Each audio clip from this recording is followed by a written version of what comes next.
remember for the atrial reflex, it is about increasing in heart rate through the use of the sympathetic nervous system. You know how that will work because that's the autonomic nervous system pathway. In terms of hormones, I'm simply going to say this. Norepinephrine, epinephrine, thyroid hormones. We're done. On to the next topic. That's all I'm going to say. Norepinephrine, epinephrine, and thyroid hormones. We need to look at now stroke volume and figure out what influences that.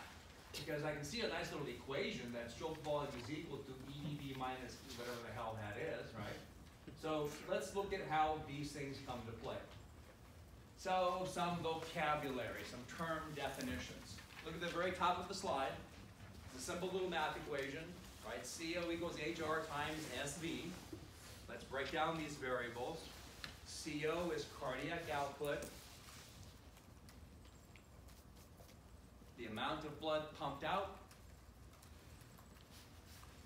per minute.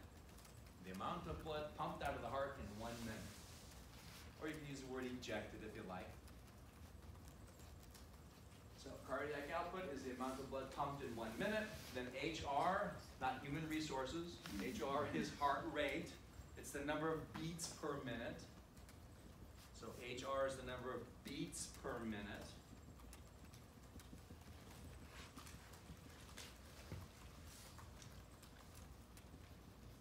Now what we have is SV, which is stroke volume. It's the amount of blood pumped out in a single contraction. The amount of blood pumped out in a single contraction. Or you can use the word ejected if you like. That's how much blood gets pumped out of the heart in one contraction.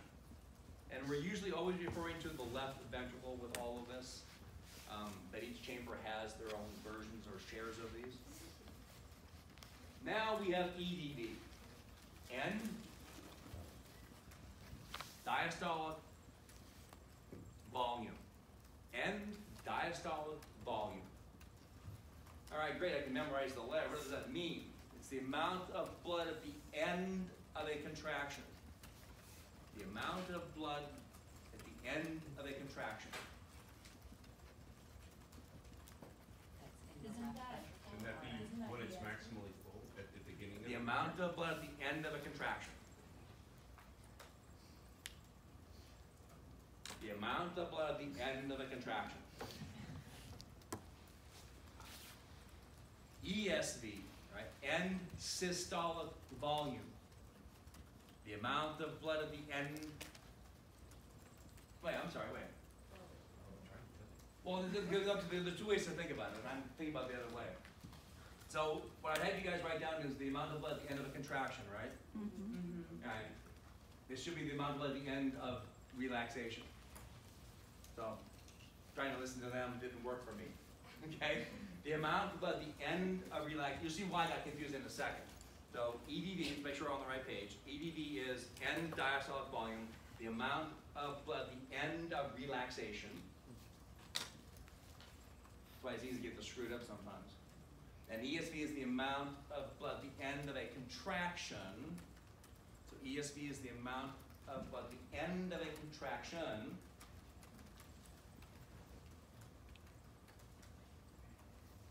There's why it's easy to get screwed up in what my brain was trying to do.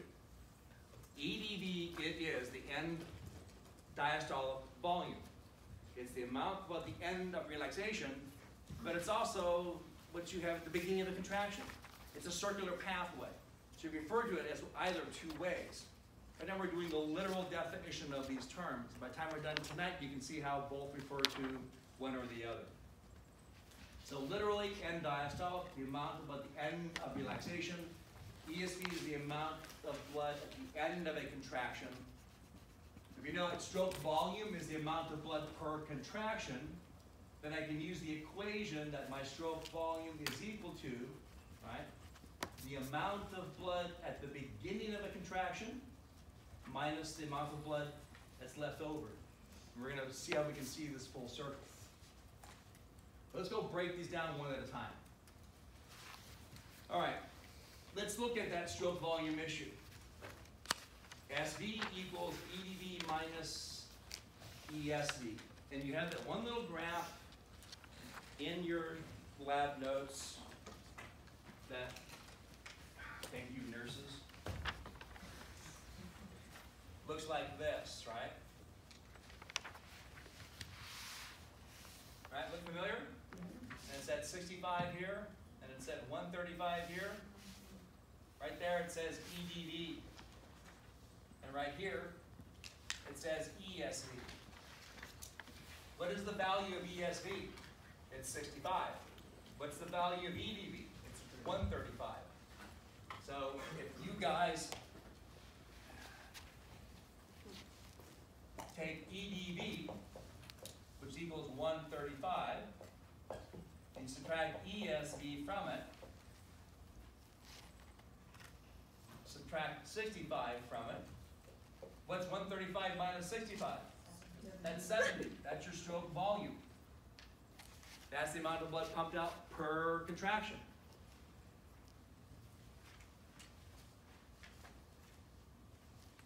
And what they're trying to have us look at is the variables that actually influence stroke volume. It's going to be my EDV value, which is the amount of blood at the beginning of the contraction. It's also the end of relaxation. And then there's my contraction phase right there, and that's the amount of blood at the end of a contraction or the beginning of relaxation. So let's look at that stroke volume 1. What determines the EDV value? Venous return. The amount of blood coming back into the ventricle, right? Because if this is EDV, right, then this was my filling of the ventricle. And how much blood goes in there determines how big this number is going to get. So they talk about what's called filling time. How much time do you have to fill the ventricles? A lot of books don't use the word filling time, they use heart rate. Because that's what it is, it's how fast your heart beats. Determines how much time you have to fill up the ventricle. So let's take a look at this idea of heart rates. All right, then we'll come back to the word preload in a second. So, what is the effect or the result of heart rate on EDV? First, you have your normal heart rate, right? Let's just call it 135 as an EDV number for a normal resting, nothing's happening to you, non-stressful sneezing heart rate. Now, a slower than normal heart rate.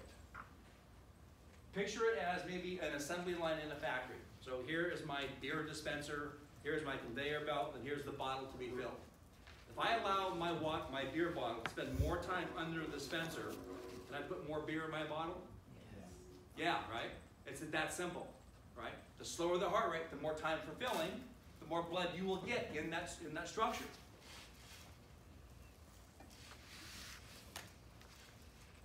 Now, if you really understand that having a much slower conveyor belt or a slower heart rate allows for more time to fill, then what would a fast heart rate do?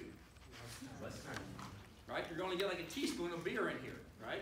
So really fast heart rates allow for very little time for filling. So you're going to get a much lower EDV value. Remember, EDV is about how much blood you have at the end of relaxation before you begin to create contractions. Now, does a really fast heart rate make sense in terms of why you have a low EDV value? Okay, and a really slow heart rate leads to an increase in EDV because you have a lot of time. Now, look at the middle one here. It's a fast heart rate, but it leads to an increase in EDV. But look at the caveat to this. It's a fast heart rate and exercise. You're contracting muscles. Contracting muscles is like squeezing. You guys know what a piping bag is for pastry, right? If I just hold my piping bag up and snip the bottom, am I going to watch icing come out? Probably not, right? So I need to apply pressure and squeeze it, right? When your muscles contract, you're pushing the blood vessels, mainly the veins. You're pushing the blood back into the heart. It's like fuel injection. So even though it's going faster, you're not pouring, you're pushing the blood in. That compensates for the faster heart rate. That's what's called your musculoskeletal pump. Whenever muscles contract, right, they're like pushing a piping bag and they're pushing the blood back towards the heart, which means you're pushing blood into the superior vena cava and inferior, and they're just pouring the blood into the right atrium, which then, of course, leads to your ventricles. And that's why a faster heart rate with exercise has an increase in EDV, right? But simply a fast heart rate, like under stress, isn't going to lead to an increase in EDV. It actually leads to a decrease, because you're not moving your muscles along with that increased heart rate. Now, we talked about putting blood into your ventricles. They have a word for that, right? It's called preload. Preload is a stretch word. Preload means stretch. How much stretch do the chamber walls experience? How much are we stretching the atria out? How much are we stretching the ventricles out? So we ask them, what is the value of preload? Well, how much stretch there is dependent upon how much blood went into the chamber. So as EDV goes up, right, our preload has to go up. If I have lots of preload, I must have had lots of EDV. So keep in mind that preload is the amount of stretch, and then what determines that amount of stretch is the volume of blood in that chamber.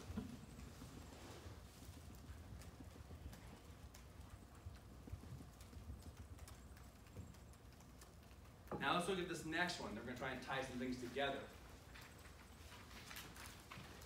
One of my ways of increasing heart rate was the atrial reflex due to stretch receptors in the atria. The stretch receptors send a message to my medulla oblongata that used the sympathetic nerve, cardiac nerve to come down, release norepinephrine. So this was a nerve pathway in response to stretch. Now we're looking at what's called the Frank-Starling principle or the Frank-Starling law. It goes by a couple of different names. And look what I wrote in blue right under it. As EDV increases, stroke volume increases. That's the bottom line of this process. So what does it mean? So EDV is what? That's the end diastolic volume, right? Which you defined as the amount of blood at the end of relaxation, which is right here, but it's also the amount of blood at the beginning of a contraction. And there's an amount of preload to this, there's an amount of stretch that goes with this. Not that it's the right way to think about it, but if this is in milliliters of blood, I can always think of it as units of stretch. So I have 135 units of preload on my left ventricle at the beginning of its attempt to contract. Well, the more blood you put in, right, the larger stroke volume is. And what was stroke volume? That was the amount of blood per contraction. So that means how hard did the heart beat. So as EDV increases, the force of your heart contraction increases. So as EDV increases, the force of our contraction increases. And we need to figure out why that's true.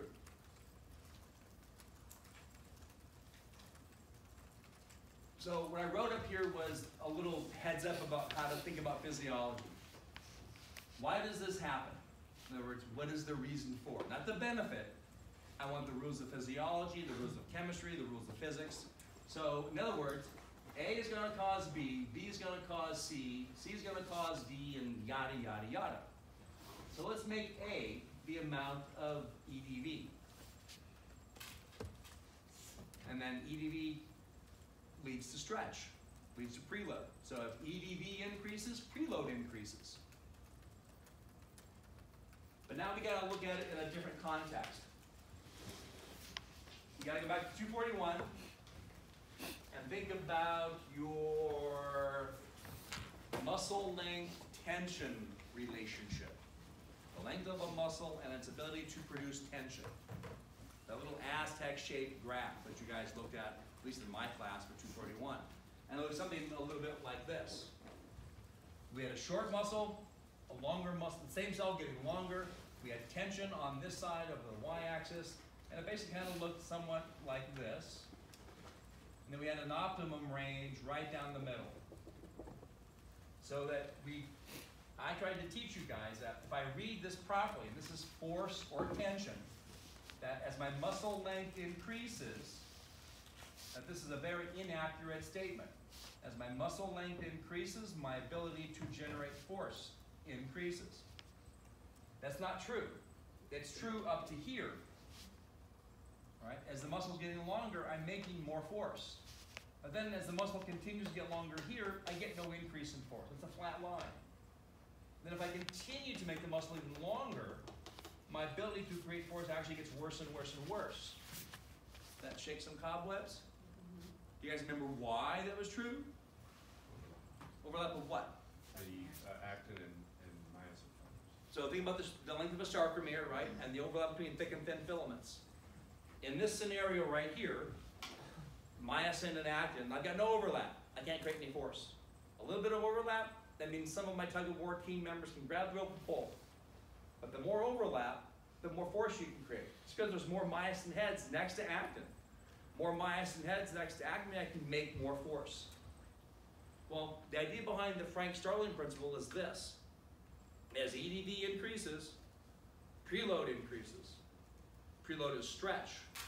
You're thinking stretch now and force production with this. And in cardiac, if you were to graph the cardiac's relationship to length and force production, it would look like this.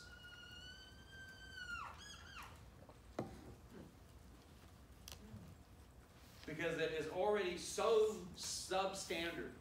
You have so much overlap to begin with. As I begin to actually stretch, I'm actually improving the overlap with more and more and more and more blood. You cannot stretch enough to begin to actually have a lack of overlap. Because you have this thing called the pericardial sac that actually prevents the heart from hypertrophying too much. So we're already set way below. And so the more blood that goes into my ventricles, the more stretch they experience. The more stretch, the more force production because of the improved overlap. So what I want you guys to think about then is if you have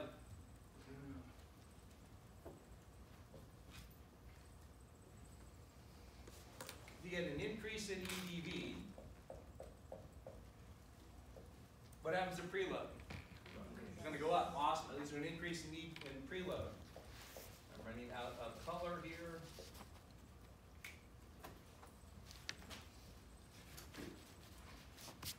If you get an increase in preload, what happens to force production? Increase. Force is going to increase. Increase in force. An increase in force leads to an increase in stroke volume. This is pure mechanics. There's no autonomic nervous system in this, right? It's like getting the machines to become more and more aligned to do the job better. Simply do it by putting more blood into it. That's why you put a big asterisk next to the atrial reflex. That was due to stretch. Yeah, it was. But that stretch activated the sympathetic nervous system to release norepinephrine, which led to an increase in heart rate. Frank-Starling is simply pure mechanics. No neurotransmitters, no autonomic nervous system. It is simply letting the muscle cells get longer, which allows them to create more force. Why are they longer? Because there's more stretch. Why is there more stretch? Because there's more blood in that chamber. And that's my A to B to C to D idea. One causes the other, which causes the other. How? I have a question. So is the effect of the atrial reflex then to prevent you from overfilling the atrium and getting to that point where it can't in a way, yeah. I mean, It's because it beats more frequently, it doesn't get as full, so you stay in this happy range where you get a good forceful contractions at the right heart rate for the amount of blood that's coming back. Yeah, and also because if you're the atria and I'm the venous return, and I give you more blood than normal, and she's the ventricle, you need to more quickly get rid of it so I can allow more to come into you. That caused her to stretch. So it's beat harder. And this is going to be harder because she has to get rid of the extra blood you just gave her. So And why are we doing it? Because my muscles are contracted and I'm pushing that blood into your atrium. Presumably blood pressure is going up too at the end of this cycle. It can or it couldn't, it depends. It might. That's another variable that's not there for this discussion. We're looking at one piece of the puzzle at a time before we try and really confuse with the whole big scary dragon dinosaur picture. Okay? All right, so are you okay with how the atrial reflex works? Preload, stretching the atria, medulla oblongata, cardioacceleratory pathway, which means autonomic nervous system, norepinephrine. Calcium comes in, membrane more positive, I beat faster. All right. Frank Starling, though, is about stretching the chamber due to the amount of blood in that chamber. There is no medulla pathway. There's no sympathetic nervous system involved in this. It's purely mechanics of making the cells become better and better aligned with actin and myosin. And therefore, they must create more force in response to that. That sound okay? There's a lot to keep track of. But I'm now looking for the logic behind it, not that you have memorized it all. Because we talked about the length and tension production in 241, and it's the same idea, sarcomeres and overlap. We're just now saying, as long as the heart keeps stretching, we get better and better and better at this. Which is always going to be good. All right, so to remind you guys of what preload is, right? It's the stretch of the walls, whether it's the atria or the ventricle, it doesn't matter, it's just stretch. And that's determined by EDV values. Again, whether it's the atria or the ventricles, we don't care. Contractility is just a word for contraction. So high contractility means high force production. The heart's beating more forcibly.